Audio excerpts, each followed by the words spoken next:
You are on a two-lane road, just a couple blocks from the heart of Catonsville.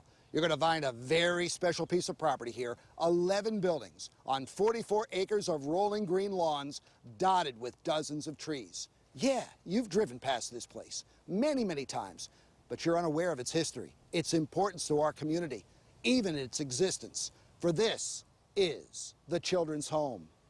Hi, everybody. I'm Jamie Costello from ABC2 News, and we welcome you to Built Upon a Dream. This is a place where children ages 13 to 21 can find more than just a home, but a sanctuary from the emotional or physical abuse that they have suffered. A home where they can rebuild their self-esteem and grow into healthy, productive young adults. And joining us to tell us more about this amazing place, the CEO, Andre Cooper. Andre, great to see you again. Good to see you. Who comes here? Yes, we actually serve children and youth from across the state of Maryland.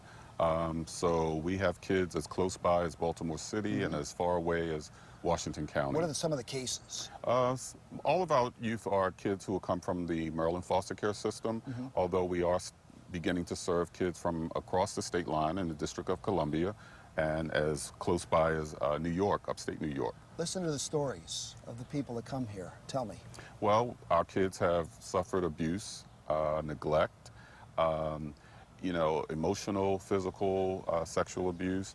We are beginning to look at other populations and have training in human trafficking. Tell me about the services that you provide. A lot of the services we provide are more or less therapeutic services. So in addition to receiving housing, the kids can have counseling. We do activities with them. One of our programs actually has a Type 3 school program. And we also provide training of recruitment of foster parents in the community. So it's not just a campus-based model. Andre, you've been doing this a long time. How do you fix a broken person? Well, if I knew the secret to that, we probably wouldn't have as many kids as we have. We see hundreds of kids throughout the year. We try to do the best we can, and while we may not have 100% success, we feel like over 153 years we've been able to serve quite a few families. Right. All right, we are joined now by Bruce Vandervoort, who, besides being his role as a grant writer out here, he's a publicist at the Children's Home, but he also serves as the Children's Home's resident historian. You know everything. You've been 153 years here, right? Close. Close. Very close. You know about all the trees, all the... This was built the Civil War era, right?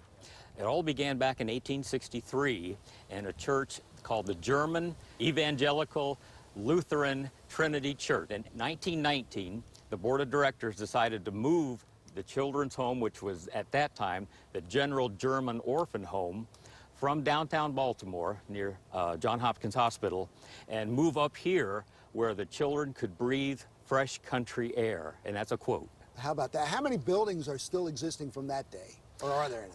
Well, we started with the two main buildings behind us here as dormitories, and there was a third one. It's no longer here.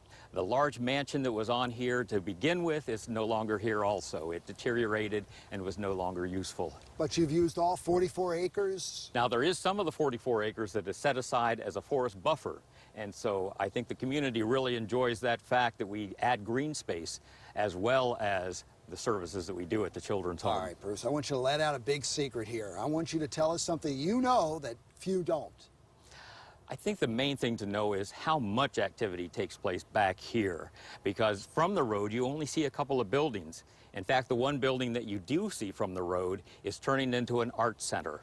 And so these are the kind of programs and services that we want to give our kids so that they can grow and thrive, because just the basics is not enough. And that's one of the reasons we need the community support so badly, because we have to go beyond the basics. We have to give them job training. We have to give them arts. We have the horses that come out.